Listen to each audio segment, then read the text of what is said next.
Bab 207. Jackson tersenyum mendengar pertanyaan Rianti, lalu menjawab.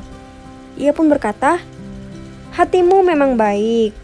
Keluarga Cu lainnya tidak akan mendapat masalah, mereka akan aman dan tidak akan kelaparan." Mendengar ini Rianti yang tertawa, lalu berkata, "Hahaha kakek, jika mereka kelaparan maka kakek yang harus bertanggung jawab." Anggiani memegang tangan putrinya sembari berkata, "Kakak dan kakak iparmu tentu tidak akan membiarkan saudara dan keluarga kita menderita. Jadi, percayakan saja pada mereka." Rianti tersenyum menaruh kepalanya ke bahu Anggiani. Melihat ini Cecilia tersenyum lalu berkata, "Bibi, engkau harus bersiap diri menerima kemanjaannya." Anggiani yang mengelus kepala putrinya menjawab, "Engkau tenang saja, ia berhak mendapatkannya dariku dan kakeknya, dan aku tidak akan membuat ia bersedih lagi mulai sekarang." Rianti menarik kepalanya lalu berkata pada Cecilia, "Kakak masih berhutang padaku banyak." Tania yang melihat Rianti seperti anak kecil berkata, "Bibi kecil sekarang sombong, tidak pernah menggoda Tania lagi, mentang-mentang sudah ada ibu." Rianti mencibirkan bibirnya menjawab, "Nanti bibi juga akan punya adik lagi." Mendengar ini wajah Anggiani memerah. Sementara hari semakin sore, para gadis dari sel advert telah tiba di puncak itu. Grace berlari ke dekat Anita lalu bertanya, "Bagaimana nasibku jika grup Cu dijual?" Setelah para gadis duduk di dekat Anita, maka ia mulai menjelaskan rencana putranya. Mendengar ini Grace tersenyum lalu berkata, "Jika sampai lepas maka engkau wajib mengganti perusahaan lain yang lebih besar untukku di Jiangnam." Novitasu yang tidak melihat ibunya ingin bertanya, namun tidak berani mengatakannya. Anita lalu mengetahuinya lalu berkata, "Ibumu pulang ke rumahmu untuk mengabarkan berita ini pada ayahmu." Sementara itu penghuni kaki bukit satu persatu naik. Begitu juga dengan murid-murid Frankly juga sudah hadir dan menunggu makan malam. Biasanya setelah makan malam mereka akan memulai latihan di aula rumah besar. Saat itu Peter mendekati Frankly dan berkata, "Tuan, laporan Sumahan berada di mejamu." Frankly mengangguk lalu bertanya, "Bagaimana kondisinya?" "Ia baik-baik saja di sana, Tuan," jawab Peter Lo. Setelah mendapat isyarat, ia kembali duduk. Setelah makan malam, maka para penghuni bukit bergantian memberi selamat pada Anggiani yang sudah menemukan putri dan suaminya. Kebahagiaan yang dirasakan Anggiani tiada terkirakan, karena penghuni Bukit Kaba memiliki rasa kekeluargaan yang begitu tinggi. Rianti yang melihat ini berdiri di sisi Cecilia dengan air mata berlinang. "Kakak, melihat ayahku kembali tersenyum membuat aku merasa bahagia," kata Rianti lirih. Cecilia memeluk bahunya sembari berbisik, "Tugasmu sekarang untuk membahagiakan mereka." Rianti mengangguk lalu menjawab, "Tentu. Terutama ibuku, ia berhak mendapatkan kebahagiaan atas apa yang telah ia alami dalam hidupnya.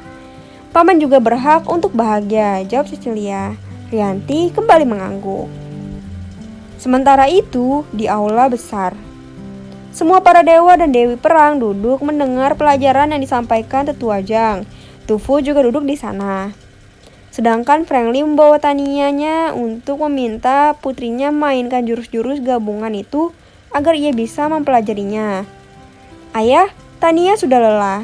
Tania yang masih berdiri meninggalkan Frankly yang tersenyum melihat putrinya turun ke lantai 1 menuju halaman belakang. Di halaman belakang, ia disambut pertanyaan dari Cecilia. Cecilia pun berkata, "Apakah ayahmu sudah bisa memainkan jurus-jurus itu?"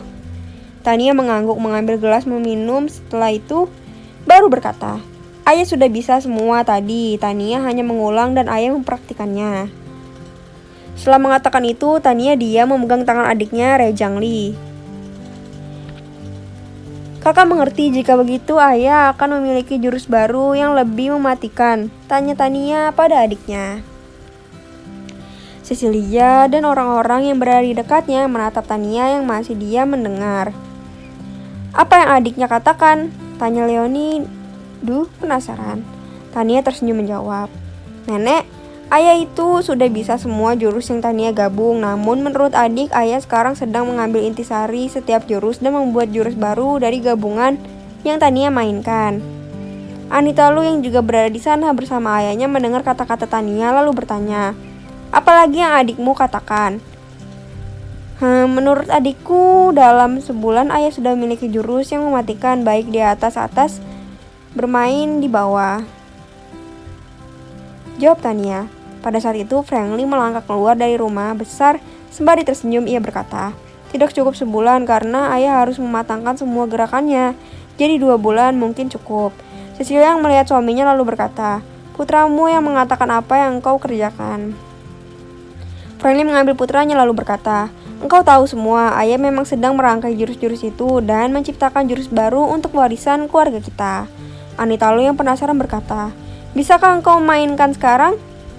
Mendengar kata-kata ibunya, Franklin menggeleng kepalanya lalu menjawab, "Belum bisa ibu, nanti setelah terangkai aku akan mengejarkan pada putriku untuk ibu dan kakek saksikan." Jackson dan putrinya tersenyum mengangguk.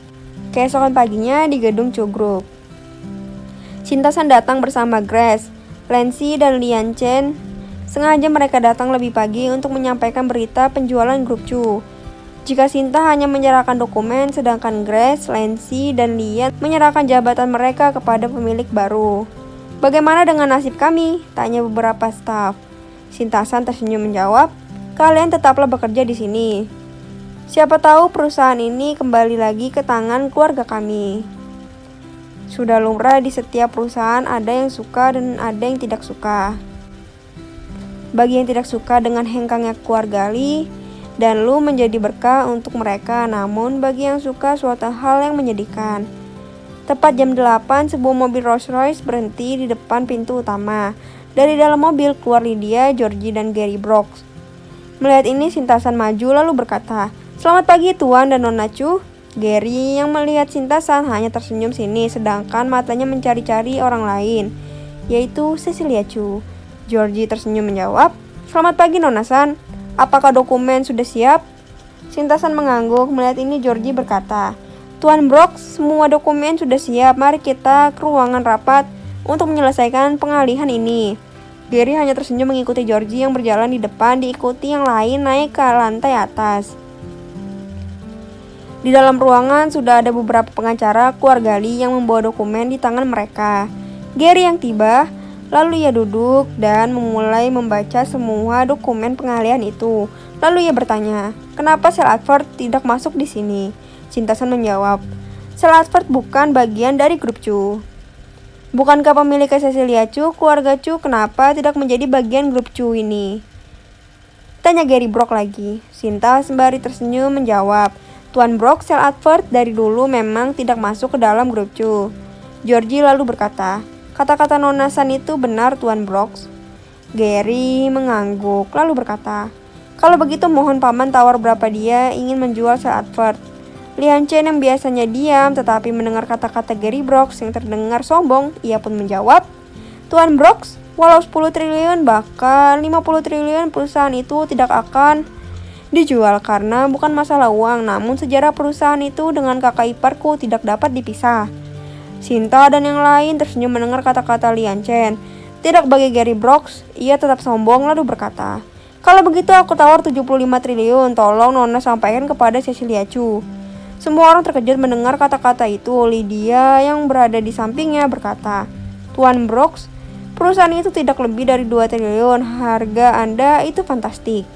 Apakah Tuan membayarnya dengan transfer?" tanya Shinta-san. Gary mengangguk. Melihat ini, Shinta-san kembali berkata, "Silakan transfer 75 triliun ke rekening kemarin.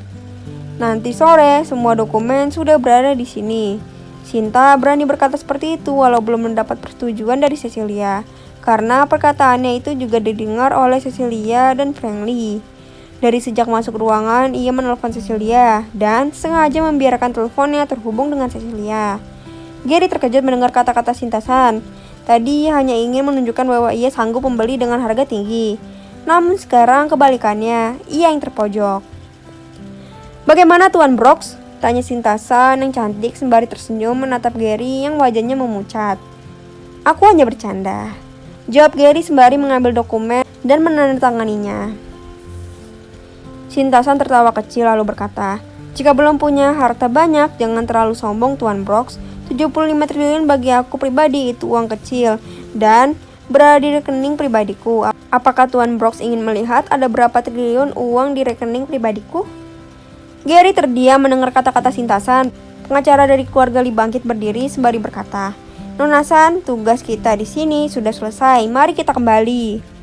Sinta bangkit lalu berkata, "Karena semua sudah selesai, selamat untuk Tuan Brox menjadi pemilik baru grup ini.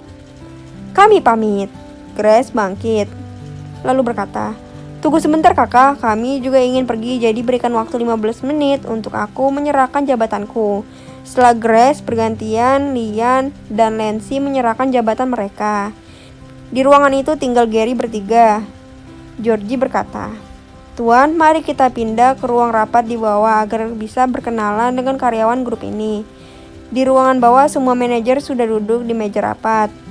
Setelah berkenalan, maka laporan dari semua diterima oleh Gary dengan tersenyum hingga laporan dari manajer pemasaran yang membuat ia terdiam. "Tuan, baru beberapa menit yang lalu 90% kontrak dengan pembeli telah dibatalkan." Manajer pemasaran melaporkan dengan wajah pucat. Gary yang baru menjabat terkejut lalu bertanya, "Bagaimana bisa dan siapa mereka?" Manajer yang berwajah pucat menjawab, "Mereka adalah perusahaan yang dimiliki oleh 5 keluarga besar." Mendengar ini, Gary terdiam. Begitu kuatkah keluarga besar ini, pikirnya. Georgie tersenyum lalu berkata, "Jika mereka membatalkan kontrak, maka tugasmu mencari pelanggan baru, bukan?" Manajer pemasaran itu mengangguk, namun ia berkata, "Aku tidak sanggup mencari pelanggan baru karena 90% pemakai barang kita adalah perusahaan yang dimiliki 5 keluarga besar itu. Jadi aku mengundurkan diri sejak hari ini." Georgie yang tersenyum menjadi sedikit cemberut, tidak pernah berpikir jika manajer pemasaran yang sudah bekerja hampir 30 tahun di perusahaannya itu menjadi seorang pengecut. Namun jika ia ingat bahwa benar pembeli mereka adalah keluarga besar, maka ia duduk diam. Sementara Gary yang tidak banyak bicara itu kembali diam, lalu ia bertanya, "Bagaimana jika produksi kita jual ke luar negeri?" Semua manajer diam, tidak menjawab, karena perhitungan itu ada di bagian keuangan yang manajernya kosong. Karena semua diam, Gary kembali tersenyum lalu berkata, "Baiklah, rapat ini kita tutup di sini. Aku ingin laporkan produksi dan laporan keuangan untuk biaya produksi." Semua meninggalkan ruang rapat itu. Sementara itu, Desa Latford Sintasan tertawa mendengar pertanyaan Grace. Lalu ia menjawab, Aku tahu ia hanya menggertak, maka aku berani kembali menggertaknya. Jika benar ia membayarnya, maka aku yakin kakak ipar akan menerimanya." Pada saat itu, telepon di tangan Sinta berbunyi. Ia mengangkatnya sembari tertawa. Kakak mendengar tadi?" Terdengar tawa Cecilia di ujung telepon. Aku dan kakakmu mendengarnya. Bagus, orang seperti itu harus dilawan." Kakakmu bertanya apakah semua kontrak sudah dibatalkan? "Sudah, dan aku yakin mereka sedang pusing sekarang," jawab Sintasan sembari tertawa senang. Setelah hubungan telepon itu selesai, maka Rinaldo berkata, "Kakak, bagaimana dengan tagihan ini?" sembari menyerahkan dokumen di tangannya. Sintasan menerimanya, membacanya, lalu berkata, "Engkau antarkan ke grup Chu karena itu hak Sir Advert."